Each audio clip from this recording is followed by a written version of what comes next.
I taught the file for 40 years. That is the first thing you should understand, because the 40 years matter more than anything else I will tell you. 40 years is not a long tenure by Sethavari reckoning. We are a patient species, and the Institute of Outer Cartography on Venasath had instructors who had held their chairs for a century and a half. But 40 years with a single designation file is something else.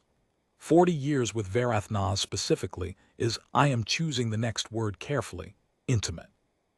You come to know a designation the way you know a particular mountain range viewed from the same window across decades. Every fold of it, every shadow it casts at different angles of light, every season's variation catalogued and expected. You come to believe you have exhausted it. I had not exhausted it, I know that now.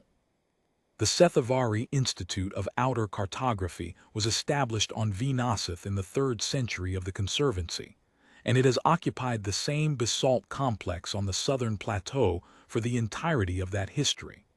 The buildings are low and wide and dark-walled, cut from the native stone of the plateau itself. The exterior faces the long plain and the rim of the Veen escarpment, and beyond the escarpment on a clear day you can see the gas giant Sorvith hanging low on the horizon, amber and enormous, its ring system faintly visible as a pale arc. It is, by most accounts, the most compelling view on this world and possibly in this sector. I never tired of it. I used it, on the first day of every session, as a pedagogical instrument. I would bring the incoming cadets to the outer observation terrace, always at the hour before midday, when Sorvith's ring caught the secondary light from Venasath's sun at the most dramatic angle, and I would say, look at that. Look at the size of it. Look at how far away it is, and how much of the sky it occupies. Now understand that what you are about to spend the next several years studying is the discipline of knowing where the edges are. Not where you can go, that is a navigator's question, and navigators do a different thing than we do. Our question is simpler and harder. Where does the knowable stop? Where does the record end? Where does the chart become silence, and what does it mean that it became silence precisely there? They would look at Sorvith, and then they would look at me, and I could read on their faces across 40 years of incoming cadets, of every species the Institute enrolled, of every generation with its own slightly different expression of bewilderment, the same thing. They were deciding whether I was being poetic or literal. I was always being both. The cartographic reasoning hall was in the eastern wing.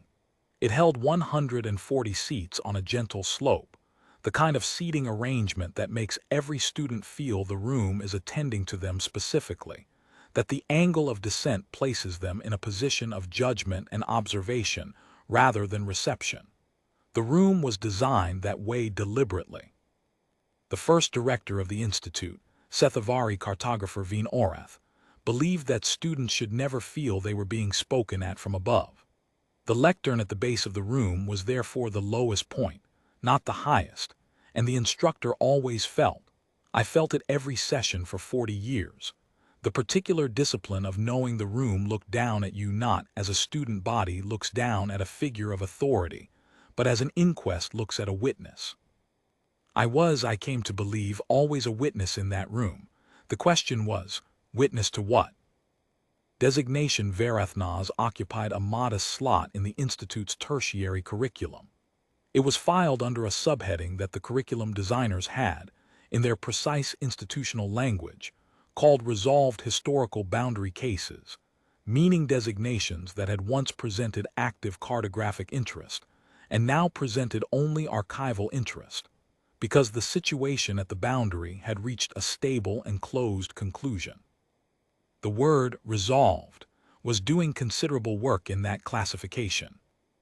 It covered, depending on your interpretation, several overlapping conditions. The civilization in question had gone extinct, or it had withdrawn so completely from galactic interaction that the distinction between extinction and withdrawal was no longer meaningful for cartographic purposes. Or the boundary region had been formally and permanently reclassified as navigational void by the Conservancy's outer margin authority, which was a bureaucratic conclusion that carried no necessary implication about what the region actually contained.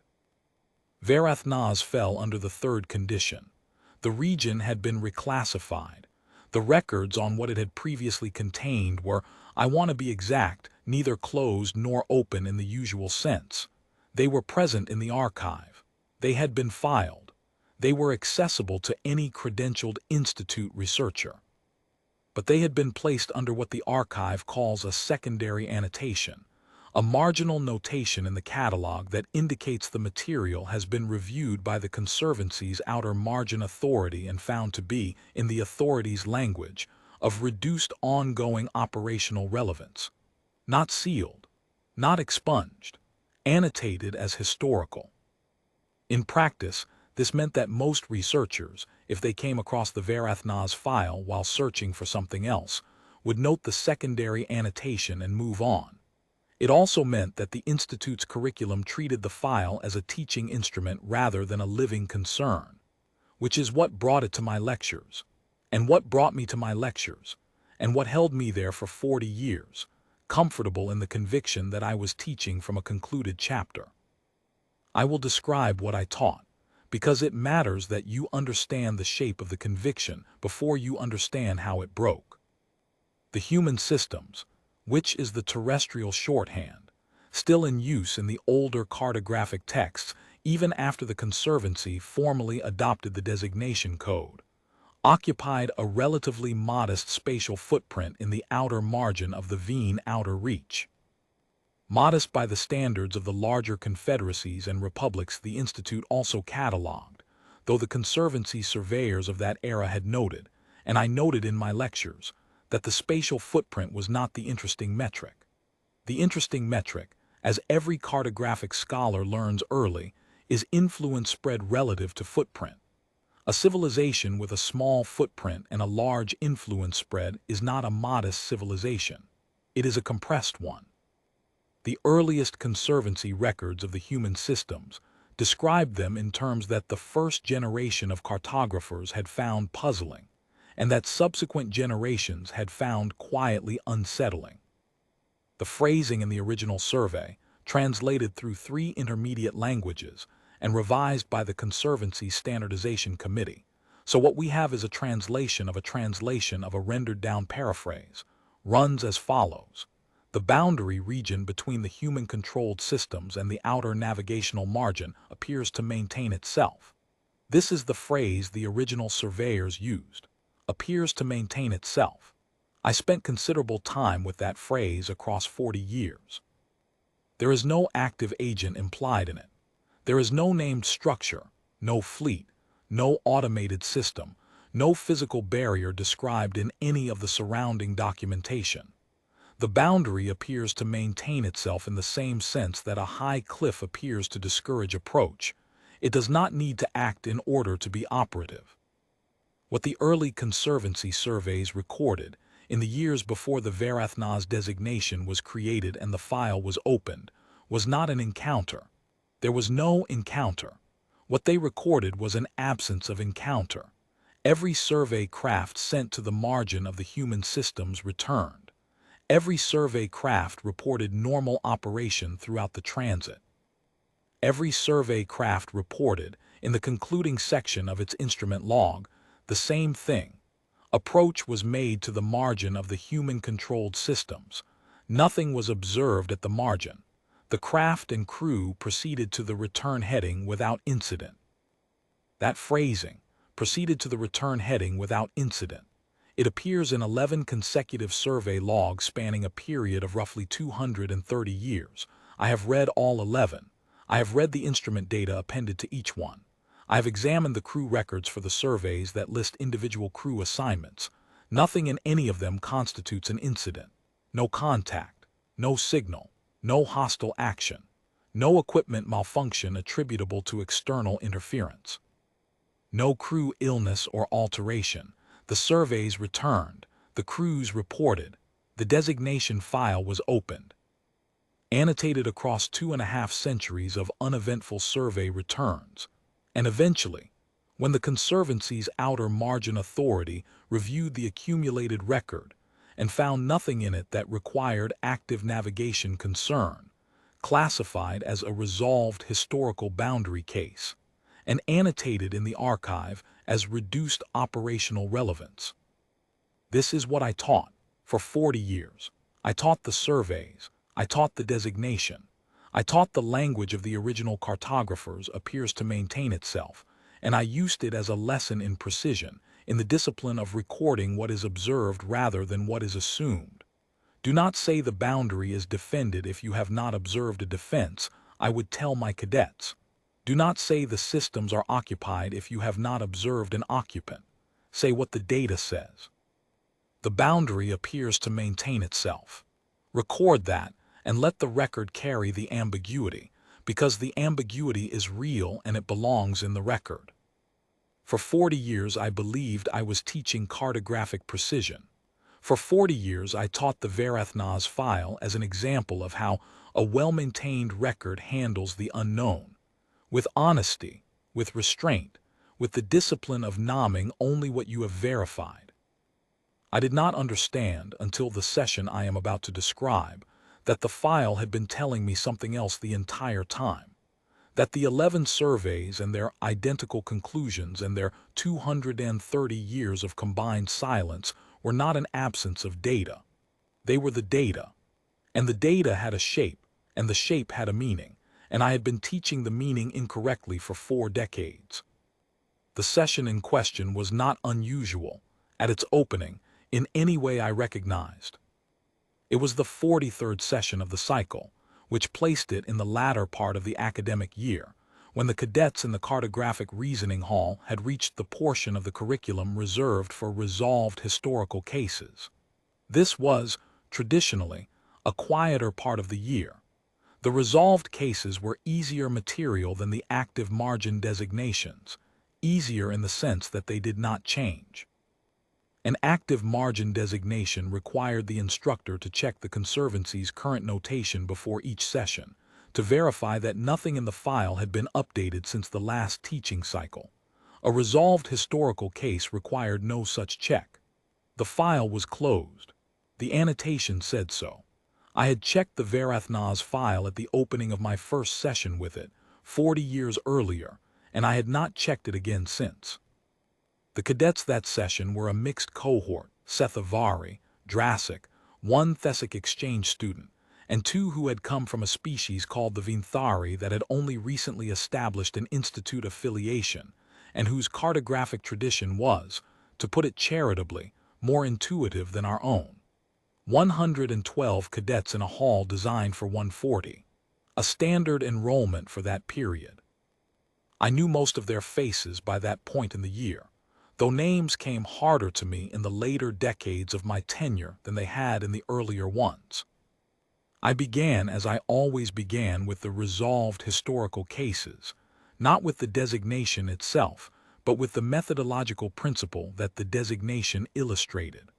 I told them what I always told cadets approaching this section of the curriculum, that a closed file is not an empty file, that the closing of a file is itself a piece of data, that the Conservancy's decision to annotate a designation as resolved historical is a conclusion drawn by an institution from a particular evidence set, and like all conclusions drawn by institutions from evidence sets, it reflects not only the evidence but the institutional framework in which the evidence was interpreted, and that a cartographer's discipline is not to accept institutional conclusions uncritically, but to understand them, to read the conclusion alongside the evidence, and to ask whether the evidence supports the conclusion, or whether the conclusion was the more comfortable option. I said all of this with the confidence of someone who had said it 40 times before. It was good pedagogy. It was methodologically sound. It was, I see now, with the particular clarity that only comes after a conviction is broken, also somewhat ironic, given what I was about to do next. I was about to teach them that the Conservancy's conclusion on Varathnaz was sound, and that the file was correctly annotated, and that the record of 11 uneventful surveys across 2 centuries was precisely what a resolved historical case looked like. I was about to endorse the institutional conclusion I had just warned them to examine critically. I opened the designation display on the lectern surface.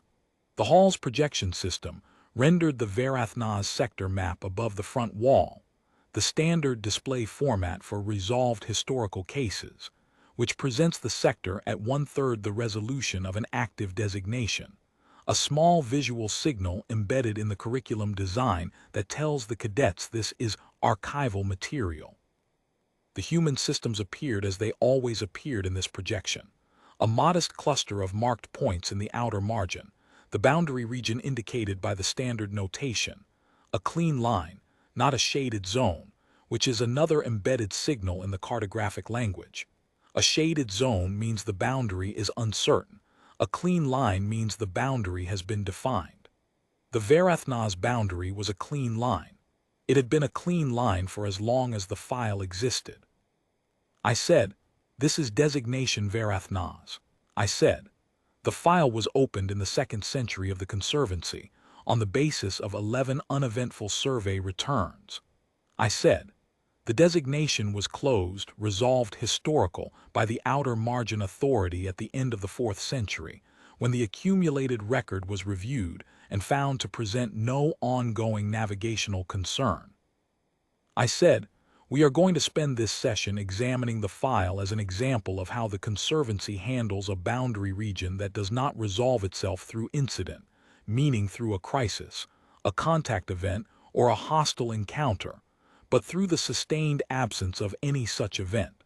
The lesson is in the absence. The absence is the record." I had said all of this before. I said it clearly and without hesitation. There is a particular rhythm to a lecture you have given 40 times, not stale exactly, but settled, the way a path becomes smooth where feet have passed over it often enough. The cadets were attentive in the way that cadets in the later part of an academic year are attentive, which is to say most of them were genuinely engaged, and a few were making notes primarily to appear engaged. I did not mind this. I had been a cadet once. I understood the mechanics. I was in the middle of the second portion of my standard Varathnaz lecture, the section in which I walk through the 11 survey logs one by one, reading the concluding paragraph of each and pointing to the specific language choices the original cartographers had made, when the designation display changed. Not the projection, the lectern surface display, the data panel that shows the file's live archive status, which I had not looked at since opening the session, because a resolved historical case has no live archive status worth monitoring. The panel updated. I saw it in my peripheral vision and I looked down at it, and for a moment I believed I was misreading it, the way you misread a word when fatigue places a familiar shape where a different shape exists.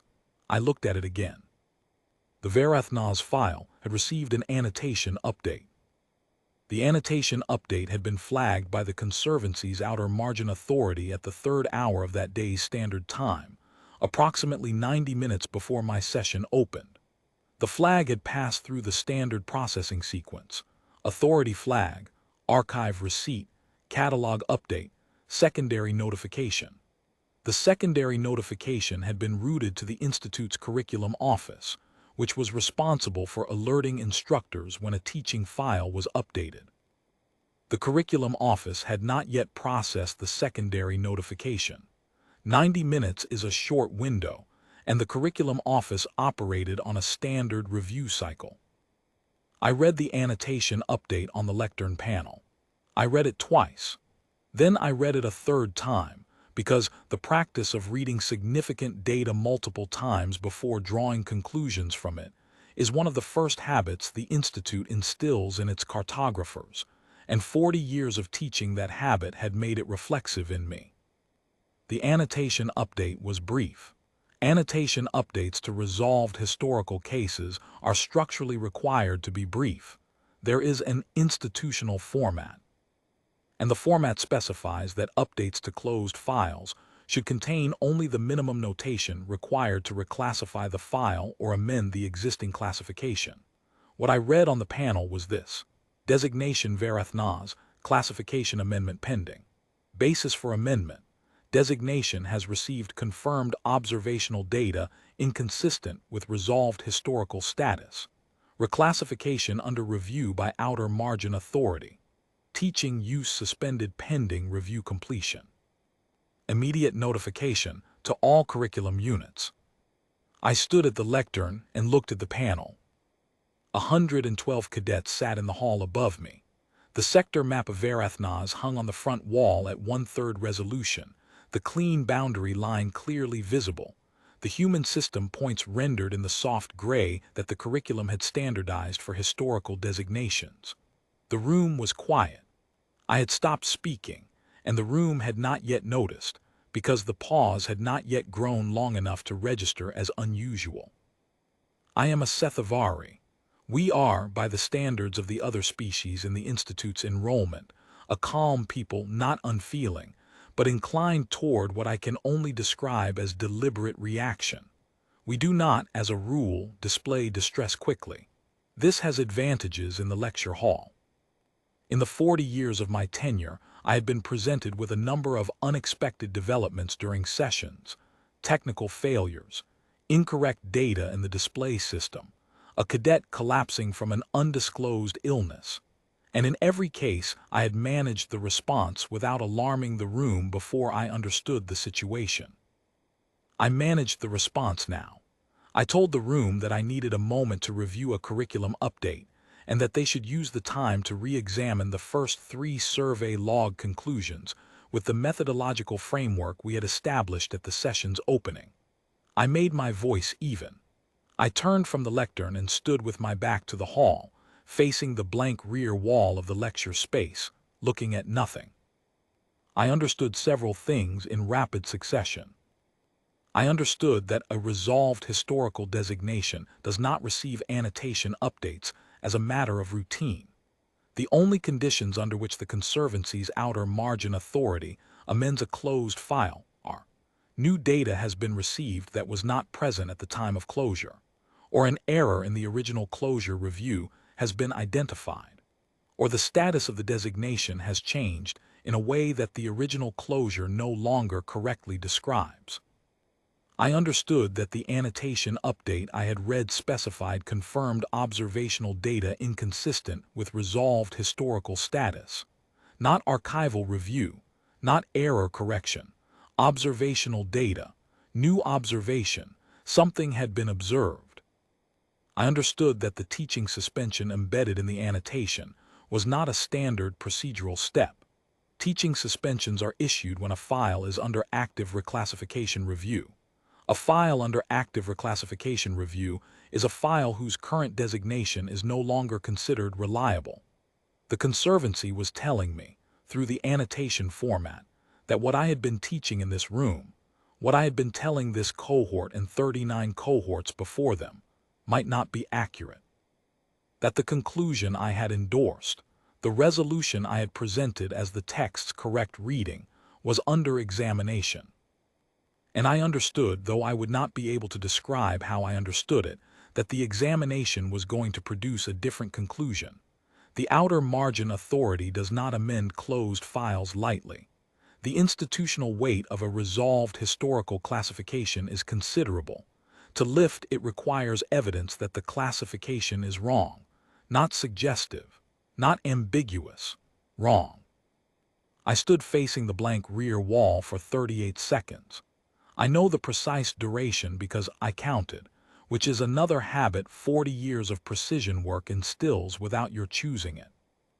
Then I turned back to the room and told the cadets that the session's remaining time would be spent on independent study. I assigned them the 3rd and 4th sections of the methodology text. I thanked them for their attention. I told them that the session had encountered a curriculum update that required review before I could continue the Varathnas material, and that the update would be addressed at the next session if scheduling permitted. They filed out. They were puzzled. I could see the puzzlement, but they were cadets, and cadets have learned that instructors sometimes terminate sessions early without full explanation, and they accepted it. The Thesic exchange student paused at the door and looked back at the sector map still displayed on the wall, the human systems in their historical gray, the clean boundary line in its long-established position. The student looked at the map for a moment and then looked at me, and I held my expression steady, and the student left. When the hall was empty, I sat down in the front row of the cadet seats, which I had not done in 40 years of teaching, and I accessed the full Varathna's file on my personal terminal rather than the teaching display. The confirmed observational data entered the archive on the same day the annotation was flagged. It came from the Conservancy's outer margin monitoring station at Veen Sorveth, a secondary facility, not the main monitoring hub, but fully credentialed and carrying instruments rated for outer margin observation. The data itself was a transit record. A vessel had passed through the Veen Sorveth monitoring zone 17 days before the annotation was flagged.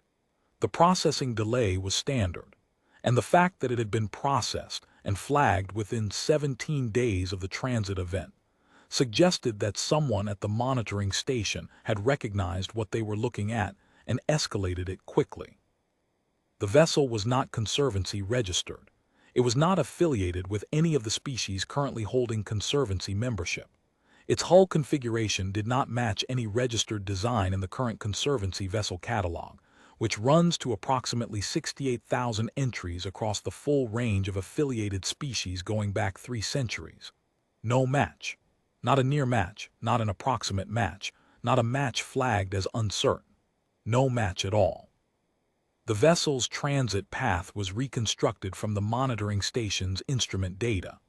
The reconstruction was appended to the observational record in full, and I read it in full, sitting in the front row of my empty lecture hall.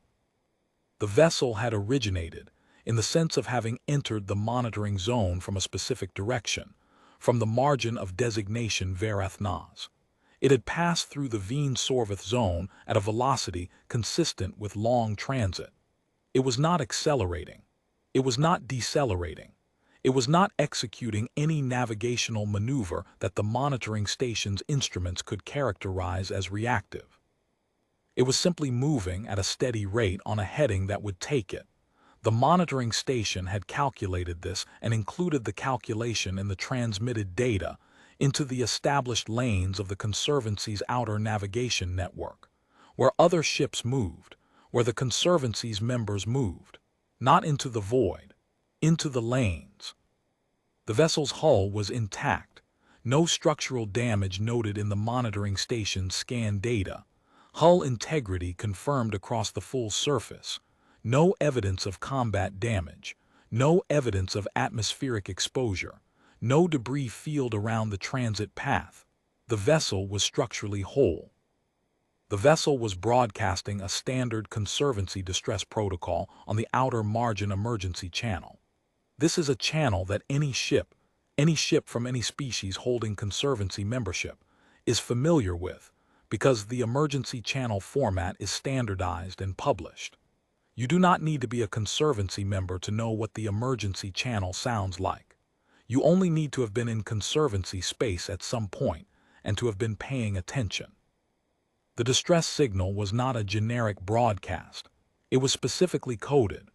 The code was a species affiliation identifier, the 4-digit registration prefix that the Conservancy assigns to each member species, appended to a crew vessel number and a rescue request flag. The Conservancy's monitoring station had processed the code automatically, as its instruments were designed to do, and the automatic processing had returned the following result. The species affiliation identifier matched a registered Conservancy member. The registered Conservancy member had a vessel number in the range indicated by the code. The vessel had been listed as missing in the Conservancy's outer operations registry for 2 years, 3 months, and 11 days. The vessel's crew was aboard. The monitoring station's instruments confirmed this during its transit through the monitoring zone. Biosigns were present, consistent in number with the vessel's registered crew complement. All 14 crew members were aboard. All 14 showed biosigns. No crew fatalities indicated. The crew was alive. The crew was alive, and they had come back from the direction of Varathnas, and their vessel was intact, and the Varathna's designation was currently filed as a resolved historical case with reduced operational relevance. I sat in the front row of my empty lecture hall and read the monitoring station's data record, and I was aware, in a way I had not been aware before, of the quality of the silence around me. The cartographic reasoning hall is in the eastern wing of the Institute complex. The eastern wing faces the Long Plain and the Veen Escarpment. On a clear day, you can see Sorvith from the observation terrace above. In the cartographic reasoning hall itself, the windows face north and give onto the inner courtyard, not the plain, and in that direction there is no particular view, only the stone walls of the adjacent wing, cut basalt, dark and unreflective. But the hall is quiet. It is always quiet at this hour when sessions have ended and the cadets have gone. I thought about the monitoring station crew, the technicians or officers or whatever their rank. The record lists them by credential number, not name, which is standard for outer margin station reports, who had received this transit event in their instrument returns and understood what they were looking at. There is a particular discipline required of outer margin monitoring personnel, which is the discipline of receiving anomalous data without immediately acting on it. You wait for the full instrument sweep. You verify the reading. You cross-reference against the vessel registry. You confirm the identification. You do not transmit the finding before you have confirmed it, because the outer margin communications network is used by personnel across the entire conservancy, and a premature finding transmitted over that network can cause disruptions in navigational planning that take months to correct. The monitoring station had processed this transit event and transmitted within 17 days, which means someone had moved through the verification sequence quickly for outer margin work, and had escalated it. They had escalated it because they understood what the vessel registry search had returned. No match, vessel missing 2 years, heading inward from the direction of a resolved historical designation. Whoever was on duty had understood that this was not a routine anomaly. They had done their job correctly and transmitted. I wondered, sitting in that front row, what it had been like on the monitoring station when the instrument sweep first returned the vessel's signature. Whether there had been a moment of uncertainty. Is the instrument correctly calibrated? Is this a shadow reading? Is the vessel misidentified? Before the verification sequence eliminated those possibilities one by one and left only the result. A ship that should not exist, in a location it should not be, intact, broadcasting distress, biosigns confirmed. Whether the technician who ran the first verification had called a colleague over, and whether that colleague had gone through the same sequence and reached the same result, and whether there had been a silence between them. 2 professionals who had both verified the same anomaly and were now sitting with it, before one of them reached for the escalation channel. I thought about this because it seemed to me, sitting in my empty hall, that those 2 professionals in that silence were experiencing something I had just experienced in a different form. The data does not look like what you expected. You run the verification. The verification confirms the data. And then there is the moment before you know what to do with the confirmation. The moment when the record has changed, and the conclusion the record supports has not yet been named. Because nomming it requires a kind of certainty that does not come quickly when what the record is telling you is something that contradicts 40 years of institutional conclusion. I had been in this hall at various hours of the day and the academic cycle for 40 years. I knew its silences. I knew the particular sound of empty stone seating, of ventilation through the old duct system, of the faint settling of basalt walls that have stood for 2 centuries. I knew all of that. And what I was aware of, reading the monitoring station data, was that the silence I was sitting in had always contained this. The file had always been in the archive. The designation had always been sitting in its resolved historical slot. And somewhere, at the other end of the lanes that connected Veenasith to the outer margin network, a vessel that had gone missing 2 years and 3 months ago was making its way toward a conservancy port of call with 14 living crew members aboard and a hull in perfect condition. The Conservancy's Outer Margin Authority issued the formal reclassification notice at the 4th hour of the following day. I was in the archive reading room when the notice arrived. I had spent the intervening hours there, working through the Varathna's file in a sequence that I am aware, in retrospect, was the product of something I had not felt in decades: urgency, not panic. I am Sethavari, and we do not panic with any readiness. But urgency, the particular quality of attention that comes when something you believed was settled reveals that it is not settled, that it has been quietly unsettled all along. The reclassification notice was 4 pages. Annotation updates are brief. Reclassification notices are thorough.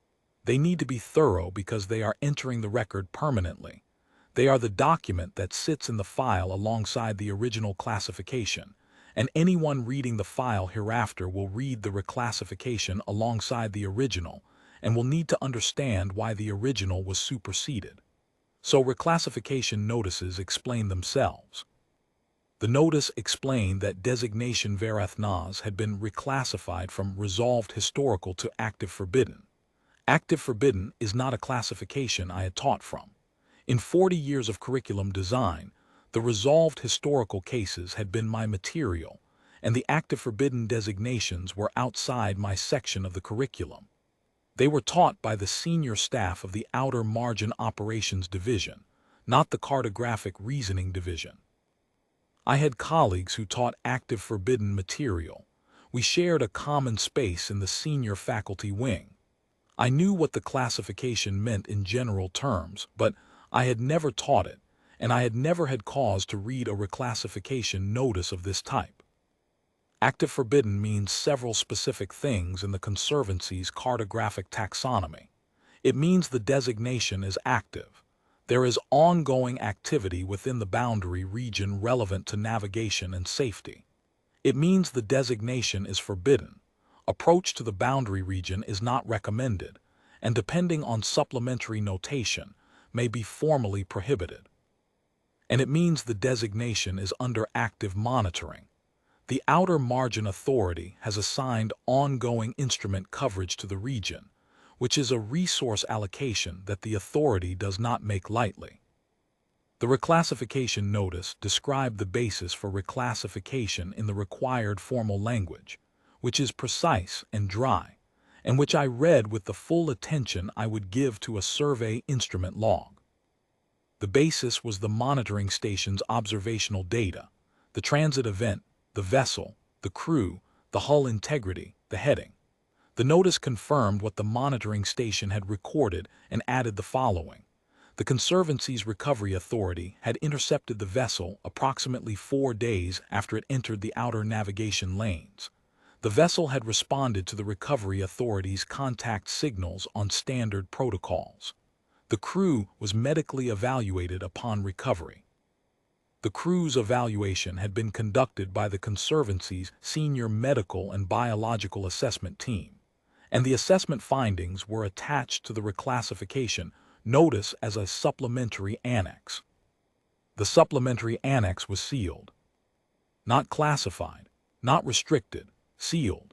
There is a distinction in the Conservancy's archive taxonomy between classification levels, which control who can access a document, and sealing status, which determines whether the document exists in the accessible record at all. A classified document is present but restricted. A sealed document is present but closed. It exists in the archive. It has a catalog entry, and the catalog entry acknowledges that a document is present. But the document itself is not accessible through normal archive access, even with full credentials. Sealed documents require a specific authority determination to open, and that determination is made by the Outer Margin Authority sitting in full council session, not by any individual officer or institutional credential. The supplementary annex, the medical assessment of the returned crew, was sealed. The reclassification notice noted the sealing status of the annex and stated, in the formal language required for such notations, the annex is sealed in accordance with Outer Margin Authority Directive 71, on the grounds that the annex's contents are of a nature that requires institutional determination before wider distribution. The directive cited is the authority's standing procedure for material that is, the directive's own phrasing, potentially disruptive to navigational confidence in the outer margin sectors. I sat in the archive reading room with the reclassification notice in front of me, and the sealed annexes catalog entry visible on the side panel, present, acknowledged, closed, and I held the meaning of what I was reading. 14 crew members had returned from a region that the Conservancy had filed as a resolved historical boundary case. They had returned in a structurally intact vessel. They had returned alive.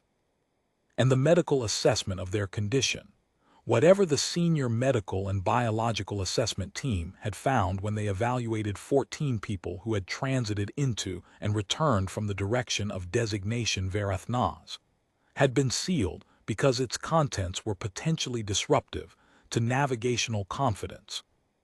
Not classified, not restricted to senior officers or specialized researchers, sealed, closed. The outer margin authority had decided that whatever the assessment team had documented, the wider archive was not the place for it yet, possibly not ever. I am a cartographer. I have spent my life reading records and teaching others to read records. I understand, as an article of professional conviction, that the record should carry ambiguity when ambiguity exists. I have taught that principle for 40 years. I have taught it using the Verathnaz file as my primary example. Look at the care of the original surveyors. I would tell my cadets, look at how they resisted the temptation to interpret where they should only have described. I sat with the sealed annexes catalog entry on my panel and I performed, without consciously choosing to, the same discipline I had been teaching for 4 decades. I did not speculate about what the assessment team had found. I did not construct a narrative from the available fragments. I looked at what the record said. The record said, 14 people went in. 14 people came back. The vessel was intact. The crew was alive.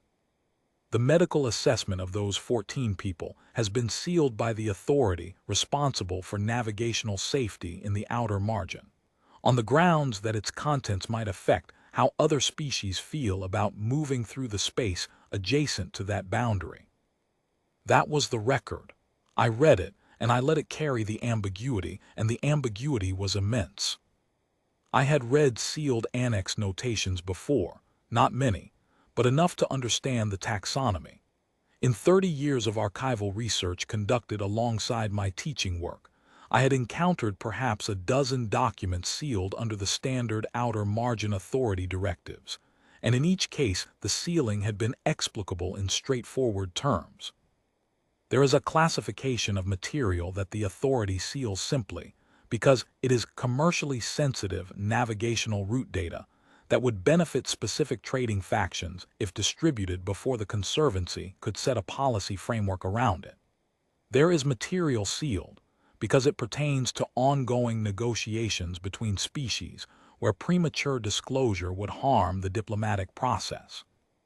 There is material sealed for what the directives call precautionary consolidation, a phrase that covers situations where the data is too preliminary to be interpreted reliably, and distributing preliminary data on sensitive topics tends to produce interpretations that are more harmful than useful. I had never seen a sealed annex described, in the notation itself, as potentially disruptive to navigational confidence. The phrase sat in the reclassification notice with a weight that the archive's standard sealing vocabulary did not usually carry. Navigational confidence is a specific thing. It is the confidence of the crews and navigators and operators and freight haulers and diplomatic transports and survey craft that move through the outer margin every day, whose decisions about routing and approach and transit are made on the basis of what the Conservancy's charts and designations tell them about where it is safe to move and where it is not. A medical assessment that is potentially disruptive to that confidence is not a document that contains commercially sensitive information. It is not a document that might harm a negotiation. It is a document that might change how a very large number of beings make decisions about moving through space near the boundary of designation Verathnas. There was one additional element in the reclassification notice that I have not yet described, because I have been building toward it the way a cartographer builds toward a conclusion, slowly, with the evidence laid out in order, so that by the time you reach the finding you understand exactly how you got there. In the final section of the reclassification notice, after the basis for reclassification, after the recovery authority confirmation, after the notation of the sealed annex, there was a subsection headed Recovered Vessel, supporting documentation. This subsection described what had been found aboard the vessel when the recovery authority boarded it, the vessel's navigation logs, the crew's personal records, the communication archive, the instrument data from the transit. Most of this material was also sealed, for the same reasons and under the same directive as the medical annex. But one item was not sealed. One item had been reviewed by the Outer Margin Authority and found to be appropriate for inclusion in the reclassification notice as supporting documentation. It was a single file from the vessel's communication archive. One received transmission, logged by the vessel's communication system during the transit event, attributed in the vessel's own records to an external source. The reclassification notice reproduced the transmission in full. The transmission was 7 words long. I am going to reproduce those 7 words exactly as they appear in the reclassification notice, because I have spent considerable time, the time since reading them and the time since, considering whether there is any reading of those 7 words that produces a different conclusion from the one I reached in the archive reading room. There is not. The transmission was, "You crossed the margin, now you know." 7 words. No identification of the transmitting source. No navigational data embedded in the signal. No further communication logged before or after in any file from the vessel's communication archive that was not sealed. Just the 7 words, logged at a time stamp that the reclassification notice places as occurring during the vessel's transit from the region of designation Verathnas back toward the outer navigation lanes during the return, not the approach, during the homeward passage. The transmission had been sent while the crew was on their way back, after whatever had occurred inside the margin, after whatever had produced the findings that now sat sealed in the supplementary annex. After all of it, when the vessel was already pointed toward home, the transmission arrived. "You crossed the margin. Now you know." And then nothing. The vessel continued. The vessel exited the margin region. The vessel entered the outer navigation lanes. The vessel broadcast distress. The vessel was recovered. The crew was assessed. The assessment was sealed. I closed the archive terminal. I sat in the reading room for some time. I did not count.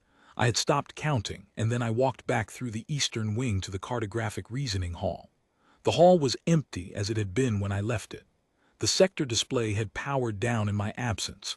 The wall where Verathnas had hung in its historical gray was blank now, dark basalt, the same color as the wall itself. The lectern was where I always left it, the panel dark. I stood at the lectern for the last time. I did not turn on the panel. I did not open the file. I stood at the lectern and I looked up at the empty seats, 140 seats on their gentle slope, all of them empty, the room built to make anyone at the lectern feel attended to feel that they were a witness in an inquest, and I understood what I had been a witness to.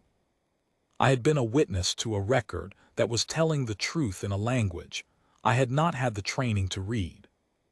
11 surveys returned without incident across 230 years. No contact, no hostile action, no alteration of crew or equipment. Perfect, unbroken returns. I had taught that sequence as an example of how to handle ambiguity, describe what you observe, resist interpretation.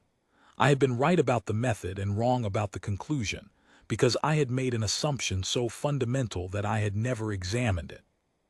I had assumed the returns were unremarkable because nothing had happened, nothing had been observed, nothing had been encountered, and I had taught that assumption into 39 cohorts of cadets over 4 decades. But the transmission the outer margin authority had found appropriate to include in the reclassification notice, the 7 words they had decided belonged in the accessible record rather than the sealed annex, changed the meaning of those 11 returns. Not because it told me what had happened to the crew whose assessment was now sealed, not because it explained the intact hull or the 14 living biosigns.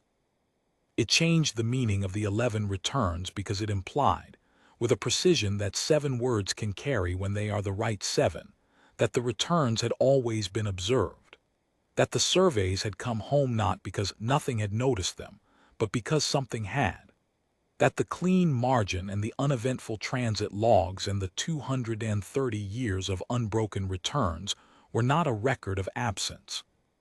They were a record of permission. The surveys had returned because they were permitted to return. The margin had maintained itself because something had maintained it. The Conservancy's cartographers had looked at their 11 clean logs and read, "Nothing encountered," and the correct reading was, "Allowed to leave."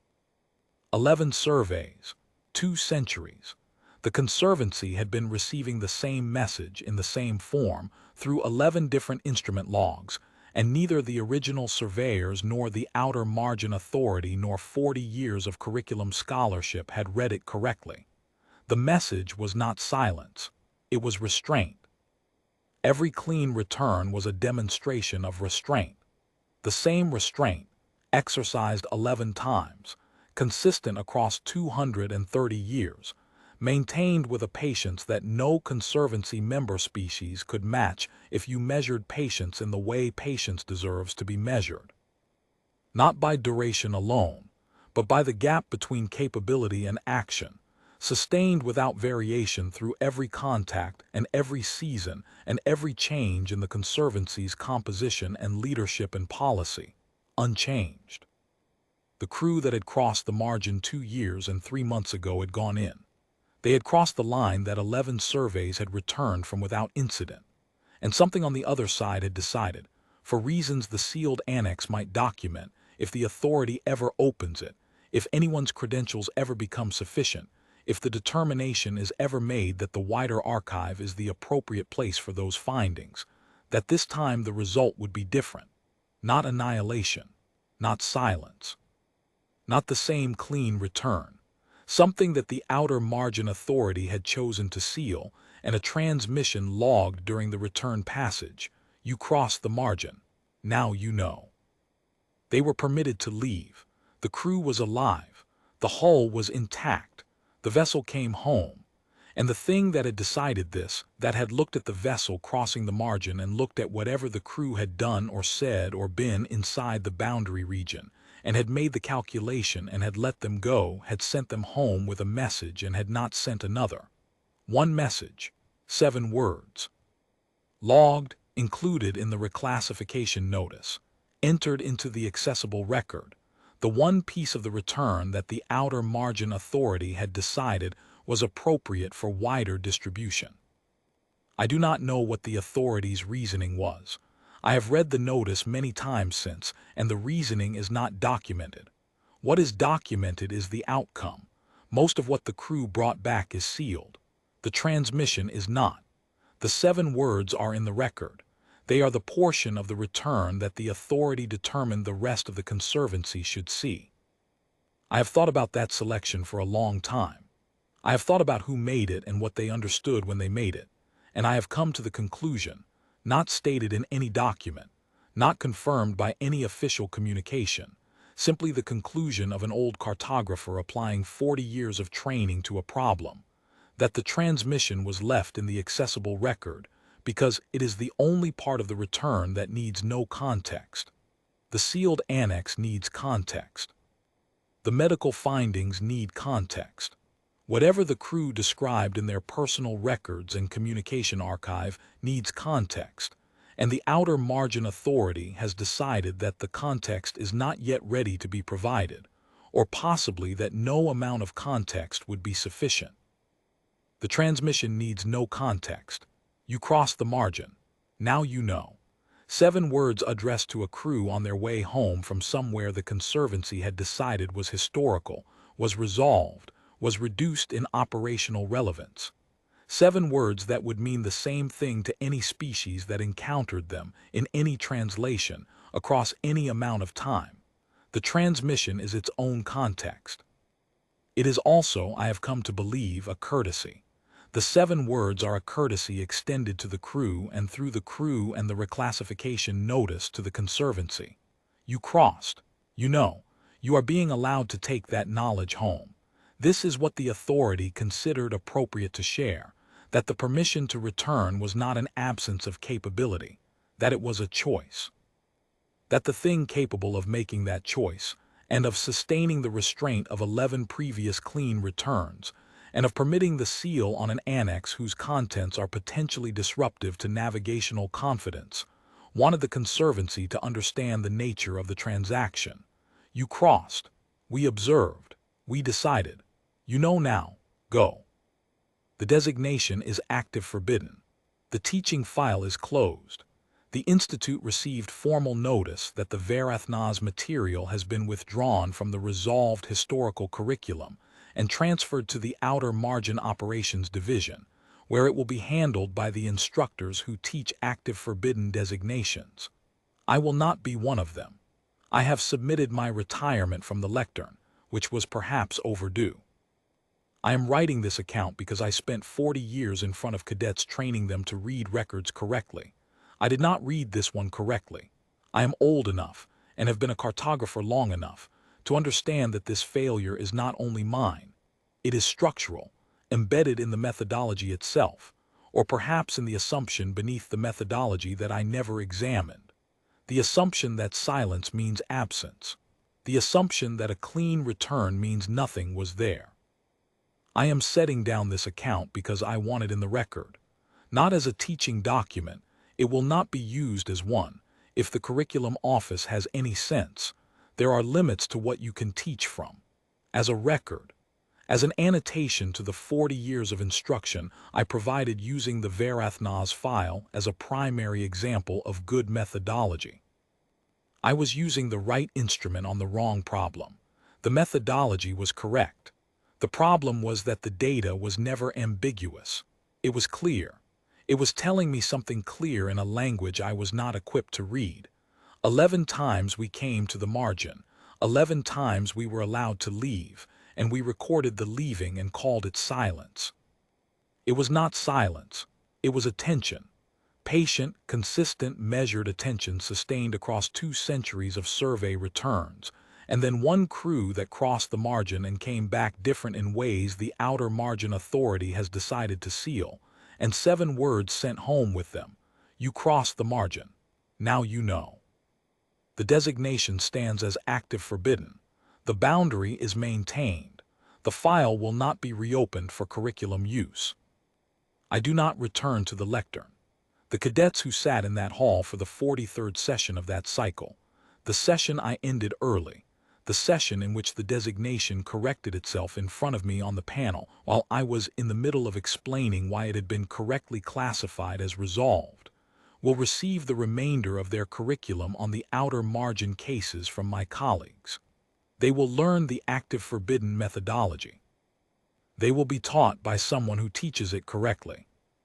What they will not be taught, because it is not in any methodology text, and I do not believe it can be taught through the standard curriculum structure, is this: some records are not waiting to be read. Some records are reading you. The 11 survey logs waited in the Varathna's file for 2 centuries, and I read them 40 times, and I told 40 cohorts what they said. And what they said, what they had always been saying, in the plain language of clean returns and unbroken margins, and 230 years of patient consistency, was something I was not ready to understand until the designation corrected itself. It corrected itself because it was never wrong. The file was never a resolved historical case. The silence was never a silence. And somewhere beyond the boundary that appears to maintain itself, across the margin that 11 crews returned from without incident, and 1 crew returned from changed, something has been keeping a record of its own. I do not know what is in that record. I do not know what 14 people encountered at the crossing, or what the assessment team documented in the annex the authority sealed, or what the crew said in the personal logs that will not be opened without a full council determination. I know 7 words, and I know that the thing that sent them chose those 7 words with the same care a cartographer uses when writing a marginal note, not to fill space, but to carry the precise meaning required and no more. You cross the margin, now you know. I know, I do not know what the crew knows, and I do not expect the archive to tell me, but I know what I know, which is this. For 40 years I stood at a lectern and told cadets that the Verathnas file was an example of good methodology. It was. The methodology is intact. The conclusion the methodology produced was wrong, but not because the methodology failed. Because the thing the methodology was measuring had been watching the measurement the entire time, and had decided at a moment of its own choosing to change the result, not to destroy, not to silence, to update. The designation has been updated. The record carries it now. I will not teach again. I am old enough that this decision requires no particular justification. But if I were to stand in that hall one more time, in front of whatever cohort had assembled there, and if I were to open with the question, I have always opened the resolved historical cases with look at what the record does not say. Look at the boundary. Look at the line on the map and ask yourself what it means that the line is clean. I would answer my own question differently now. A clean line on a boundary chart does not mean the boundary is empty. It means the boundary knows where it is. That is the lesson the file was teaching the entire time. I was 40 years late reading it. I do not expect the cadets who were in the hall that day to be much faster. The lesson requires a certain kind of data to become visible, and the data arrived on its own schedule, in its own form, through a crew of 14 who crossed the margin and came home to tell us, or to be the vessel through which something else told us, that the question we had been asking about the silence was the wrong question. The silence was never the answer. The silence was the teacher, and it has been more patient with us than we had any right to expect. The file is sealed, where sealing is appropriate, and active, where activity is the correct designation. The margin holds. I have nothing further to add to the record. This account will be filed in the Institute archive as a faculty document, not curriculum material, not research publication. Simply a record from an instructor who taught a file for 40 years and would like it noted that the file corrected him. The correction stands.